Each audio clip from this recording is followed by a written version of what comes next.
अस्सलाम वालेकुम व्यूअर्स, मेरा नाम अदनान अहमद है। मैं ऑटिज्म ट्रेनर हूँ। मैं ऑटिस्टिक बच्चों को थेरेपीज देता हूँ और उनके पेरेंट्स को भी सिखाता हूँ कि कैसे घर पर बैठकर वो अपने बच्चों को थेरेपीज दें। ये माशाल्लाह इब्राहिम बच्चा है। मैंने लास्ट वीडियो जो लेक्चर नंबर 31 था उसमें मैंने बताया था कि जो है फेयरनेस और रैंडमाइजेशन ऑटिज्म की इम्प्रूवमेंट और रिकवरी के लिए ज़रूरी है। आज मैं बताना चाहता हूँ कि मेरे से अक्सर पेरेंट्स पूछते हैं कि सर हमारा बच्चा तो नहीं करता, यानी हम मुख्तलिफ जगहों पे उसको कमांड्स देते हैं, इंस्ट्रक्शन देते हैं तो फॉलो नहीं करता, तो हम क्या करें, कब स्टार्ट करें।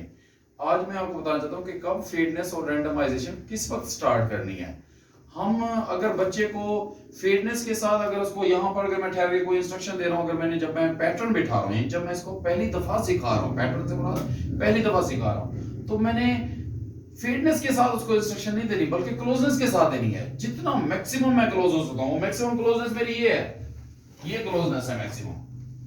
मैं अगर उसको कोई स्पीच का वर्ड के डिसऑर्डर पे काम कर रहा हूँ, स्पीच करवा रहा हूँ या कोई और भी डिसऑर्डर पे काम कर रहा हूँ, तो पहले तो मेरी मैक्सिमम ये है, यानी मेरी क्लोजनेस के साथ। यानी अगर मैं उसको फेडनेस के साथ कंप्लाइंस उसकी कराना चाहूंगा, यानी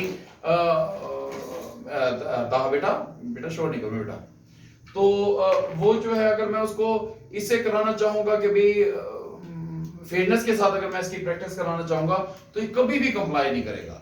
इसलिए हमेशा जब आपने पहले तो आपने क्लोजनेस के साथ पैटर्न बिठाना है। जब क्लोजनेस के साथ पैटर्न से मुराद ये है कि वो आपकी बात माने, क्लोजनेस के साथ आपकी इंस्ट्रक्शन माने। अगर वो आपकी इंस्ट्रक्शन क्लोजनेस के साथ मानेगा तो आप फेड कर सकती हैं, तभी आप रेंडमाइज कर सकते हैं, अदरवाइज नहीं कर सकते। अगर आप फेडनेस के साथ अगर मैं इसको इस तरह से बैठ के इंस्ट्रक्शन दे रहा हूं और वो मेरी फॉलो नहीं कर रहा, तो मुझे फिर इसके क्लोज होना है, मैक्सिमम क्लोज होना है, ताकि उसका पैटर्न बैठे। जब वो मेरी क्लोजनेस के साथ मेरी इंस्ट्रक्शन फॉलो करने लग जाएगा, फिर ही उसके बाद फेडनेस करनी है, फिर ही रेंडमाइजेशन करनी है। हम अगर दूर से बच्चे को इंस्ट्रक्शन दे रहे हैं, वो दूर से हमारी बात सुनता नहीं है, समझ रहा नहीं है, तो हमें उसके क्लोज जाना पड़ेगा ना। और क्लोज जाकर हमें physical prompt plus verbal command, हमें इन दोनों से उसके पैटर्न बिठाने हैं। अच्छा, पैटर्न कैसे बैठते हैं? पैटर्न बिठाने के लिए हमें रिफ्लेक्सेस स्ट्रांग होने चाहिए, यानी verbal reflexes plus physical reflexes. यानी जो मेरे हाथों का प्रॉम्प्ट जो हो रहा है वो भी मेरे उसके रिफ्लेक्सेस, यानी वो मैं तेजी से स्पीडी काम करूं और प्लस मेरे हाथ भी स्पीडी काम करें और प्लस मेरी जो साउंड है, जो मेरी वर्बल साउंड है, वो भी स्पीडी हो।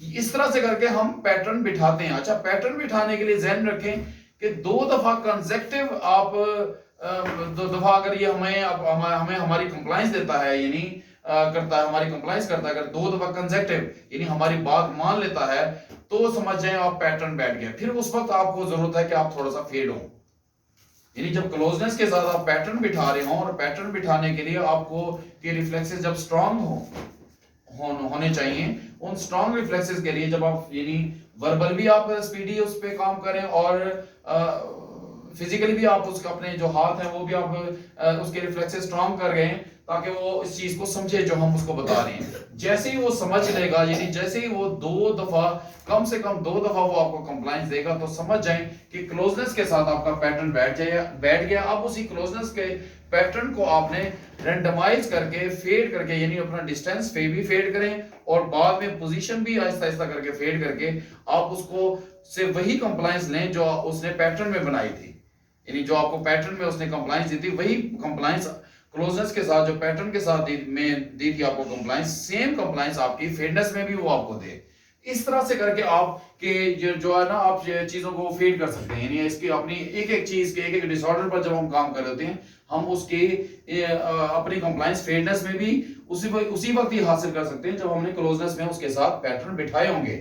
अगर हमने पैटर्न नहीं बिठाए, तो अब मैं ही चाह रहा हूं कि मेरा बच्चा यहीं से मेरी बात सुने, नहीं सुन सकता वो बात, हमें क्लोजनेस जाना पड़ेगा। अगर वो नहीं सुन रहा, तो अगर वो यहां से सुन रहा है तो फिर हमें इससे भी फेड होना है, हमें रेंडमाइजेशन के डिफरेंट एंगल्स पर उसको इंस्ट्रक्शन देनी है। क्योंकि ये तो अपनी पिक्चर बना लेते हैं, समझिए सेकंड के 16वें हिस्से की एक पिक्चर बना लेते हैं और उसी को कहते हैं वैसी पिक्चर के साथ रिपीट करें। और वो जो पिक्चर 16वें हिस्से की बनती है, यानी सेकंड के 16वें हिस्से की, वो क्लोजनेस के साथ बनती है।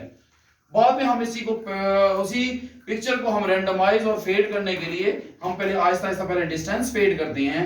डिस्टेंस फेड यानी हम थोड़ा सा दूर होकर से बात करना, फिर थोड़ा सा दूर होके से अगर स्पीच करा रहे हैं तो उस पर वो हमें वही कंप्लाइंस दे, यानी हमारी इंस्ट्रक्शंस वैसे ही फॉलो करे जैसे हमने उसको सिखाया, क्लोजनेस के साथ सिखाया। तो इसके लिए यानी नंबर 1 ये कि आपकी क्लोजनेस के साथ आप करें, पैटर्न बिठाएं, और आपके पैटर्न बिठाने के लिए आपके रिफ्लेक्सेस स्ट्रांग होने चाहिए। नंबर 2 ये, और नंबर 3 ये कि आप कंसेक्टिव उससे यानी 2 दफा कम से कम कंसेक्टिव आपको वो सही आपकी कंप्लायंस करेगा, तो ही आप उसके बाद आप डिस्टेंस अपना फेड करेंगे। और स्टार्ट में आपने डिस्टेंस फेड करना है, बाद में आपने डायरेक्शन रैंडमाइज के लिए आपने डायरेक्शन आपने फेड करनी है। यानी पहले मैंने इस क्लोजनेस के साथ किया, फिर उसके बाद ऐसे आहिस्ता आहिस्ता एक ही डायरेक्शन में जा रहा हूं, मैं फेडनेस के साथ जा रहा हूं, यानी डिस्टेंस की फेडनेस कर रहा हूं। बाद में मैं अपने रैंडमाइजेशन के लिए फिर मैं इधर से करूंगा, फिर मैं इस डायरेक्शन में इस तरह से जाऊंगा, फिर थर्ड जो पार्ट होगा उसमें होगा कि मैं वॉक करूंगा। तो इस तरह से करके अगर आप बच्चों को यानी पहले पैटर्न बिठाएंगे क्लोजनेस के बाद, क्लोजनेस के साथ, फिर उसके बाद ही उसकी आप फेडनेस और रैंडमाइजेशन कर सकते हैं। पहले फेडनेस डिस्टेंस की, फिर रैंडमाइजेशन। मजीद ये कि आज माशाल्लाह अल्हम्दुलिल्लाह इब्राहिम ने काफी वर्ड्स जो कि इसने बोल लिए, मैं वो भी आपको सुनवा देता हूँ कि इसने कि कौन कौन से वर्ड किस तरह से बोले हैं। तो आप ध्यान में रखिए वर्ड्स के लिए भी, स्पीच के लिए, चूंकि अगर हम ये इन बच्चों को, जैसे मैंने फर्स्ट वर्ड कराया, जैसे ही उसने फर्स्ट वर्ड किया मैंने सेकंड भी उसी के साथ ही कराया, जो ही सेकंड किया फिर मैंने थर्ड भी कराया, फिर थर्ड किया तो फोर्थ। हमें कंसेप्टिवली इसको नए नए वर्ड्स इसकी वोकैबुलरी में डालने हैं, इसके ब्रेन में रिमेम्बरेंस के लिए इसकी ब्रेन में डालने हैं, ताकि वो हर वर्ड के बाद एक के बाद दूसरा, दूसरे के बाद तीसरा, ये उसका जो है ना एक ही गो में वो मुख्तलिफ वर्ड्स वगैरह करता रहे। अगर हम इसको स्टे कर देंगे कि नहीं बस 2 वर्ड बोलिए, 3 वर्ड बोलिए, बस अब जनाब जी बच्चा बोलने लग गया, ऐसा नहीं है। बच्चे को एक एक वर्ड के बाद जब एक सीख ले, दूसरा सिखाएं, दूसरा सीख ले, तीसरा सिखाएं, तीसरा सीख ले, फोर्थ सिखाएं, फिफ्थ, सिक्स्थ, ऐसे करते करते सो ऑन। हमें बहुत सारे वर्ड्स इसको सिखाने हैं यानी इमिटेशन के साथ। बाद में हमने इसकी उसमें कॉग्निशन वगैरह भी साथ साथ हर वर्ड के लिए डालनी है। अब आप काइंडली तरह वॉच कीजिएगा कि मैं इसको जो जो वर्ड हमने कराए हैं इसको, तो वो मैं आपको दिखाना चाह रहा हूं। अब जरा ये काइंडली तरह देखिएगा ये किस तरह से वर्ड्स बोलता है, क्लोजनेस के साथ देखिएगा। इब्राहिम बोलो आपी, हाँ शाबाश, फिर से बोलो आपी, हाँ बाबा, बाबा, हाँ फिर से बोलो बाबा, हाँ मोमो, हाँ फिर से बोलो मोमो, हाँ और बोलो जा, हाँ ताहा, हा ताहा, हा ता हा, बोलो ता हा, हा हा, हा ता हा, हा हा, हाँ शाबाश, फिर से बोलो हा, हाँ ता हा, हा हा, हा हा, नहीं ऐसे नहीं करो, बोलो हा, हा हा, हाँ हाँ फिर से हा, हाँ फिर से ता हा, हाँ अच्छा ऐसे ही और वर्ड आपने इसको कराए हैं, ऑरेंज कराया है, हाँ ऑरेंज, हाँ ऑरेंज, हाँ ऑरेंज, ऐसा ऐसा करके वो फाइन होंगे वर्ड, जो कम से कम वो उसकी पोजीशन वैसी बना रहा है होंठों की और टंग की, ऐसा ऐसा करके वो फाइन बार बार हम करवा के होंगे ये वर्ड्स वगैरह। अब और एप्पल, हाँ अच्छा फिर से बोल एप्पल, हाँ शाबाश, और कौन जी, हाँ सुसु, हाँ सुसु, बेबी, हाँ फिर से बोलो बेबी, हाँ शाबाश, शहजादा, दा, हाँ शहजादा, हाँ और बोलो दे दे, बोलो दे दे, हाँ दे दे, मामा दे दे, मामा दे दे, दे दे, हाँ अच्छा फिर से बोलो मामा दे दे, मम्मा मम्मा, हाँ शाबाश है। रोटी, हाँ फिर से बोलो रोटी, हाँ रोटी, हाँ। और ये देखिए, आप देखिए अब रोटी और ची आहिस्ता आहिस्ता करके हम बार बार प्रैक्टिस करा के इसको हम फाइन करा लेंगे। कोई और वर्ड तो ऐसा नहीं है जो हमने कराया हो। अब देखिए जंप के लिए जा, फिर देखिए जा, हाँ जा जा, हाँ फिर से जा, फिर से जा। अच्छा, जो ऐसे भी, अब देखिए मैं कितनी क्लोजनेस के साथ इसको स्पीच करा रहा हूं। अब यही वर्ड जो मैंने इसको कराए हैं, अब ये अगर मैं समझूंगा कि ये वर्ड सीख लिया इसने, नहीं, जैसे ही बच्चे ने क्लोजनेस के साथ, चूंकि मेरा आज का टॉपिक तो फेयरनेस के, कब हमें फेयरनेस और रैंडमाइजेशन हमें कब स्टार्ट करनी चाहिए, आज का मेरा टॉपिक ये है। तो उसमें अब जो है मैं इसकी यानी क्लोजनेस के साथ तो मेरे लिए वर्ड्स कर लिया। अब यही वर्ड्स मेरी जैसे ही एक वर्ड क्लोजनेस के साथ करे तो उसी वक्त ही आपको very spur of a moment आपको उसकी फेयरनेस भी करनी है। यानी अब ये क्लोजनेस के साथ से कर लिया, अब इसकी फेयरनेस क्या हो, मैं रूम में एक एक इंच तक पीछे होता रहा हूं, क्योंकि इनको तो एक एक सेंटीमीटर तक का भी इनको पता होता है कि ये जनाब जी बिल्कुल पिक्चर डिफरेंट है। पैटर्न जो इसका प्रिंसिपल पैटर्न बनाया था जो इसका क्लोजनेस के साथ, ये उससे डिफरेंट पिक्चर है, इसलिए मैंने इसकी कंप्लायंस नहीं करनी। और हमें रैंडमाइजेशन और फेयरनेस में, यानी डिस्टेंस के फेयरनेस में और रैंडमाइजेशन में हमें उससे वही कंप्लायंस हासिल करनी होती है जो हमने इसकी क्लोजनेस के साथ हासिल की थी। तो अब ये देखिए, अब देखिएगा मैं चूंकि क्लोजनेस के साथ मैं अभी किया, अब मैं चाहूंगा कि मैं इसके साथ यही वर्ड, जैसे जा है वर्ड, ये मैं फेयरनेस के साथ भी करूं।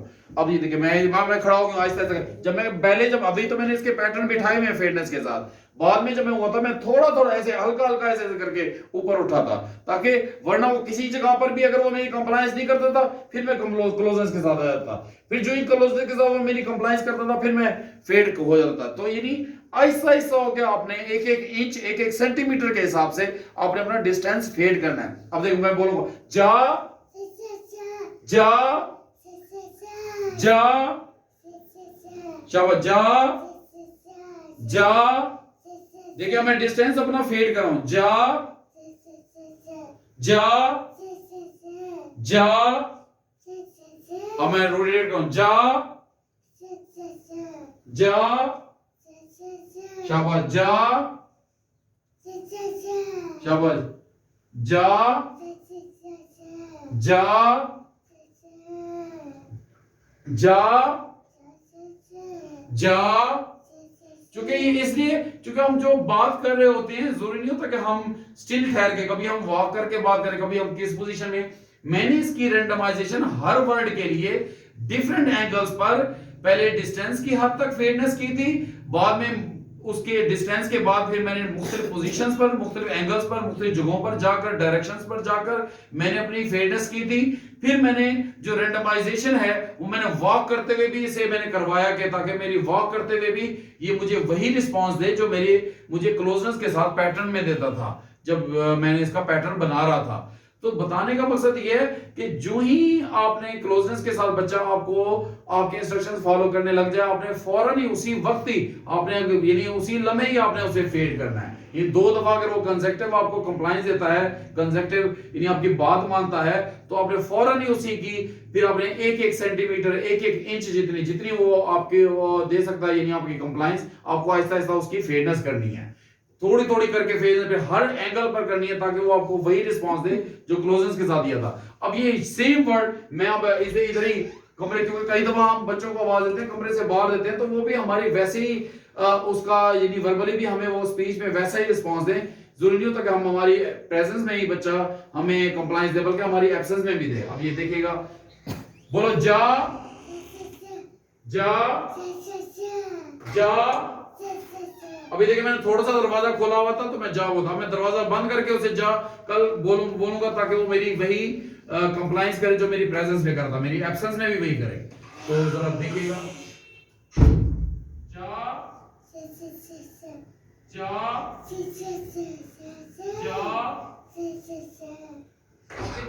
माशाल्लाह अल्हम्दुलिल्लाह उसने मेरी एब्सेंस में भी सेम मुझे वही रिस्पांस दिया। तो आप ध्यान रखें कि जब जो ही यानी आपने क्लोजनेस के साथ, मैं फिर से रिपीट करता हूं, 4 चीजों को ध्यान में रखें, फेयरनेस और रैंडमाइजेशन सिर्फ उसी वक्त ही मुमकिन है, यानी हो पाती है, यानी बच्चा कंप्लायंस में हमारा रहता है जब हमने क्लोजनेस में उसका पैटर्न बिठाया हुआ होगा।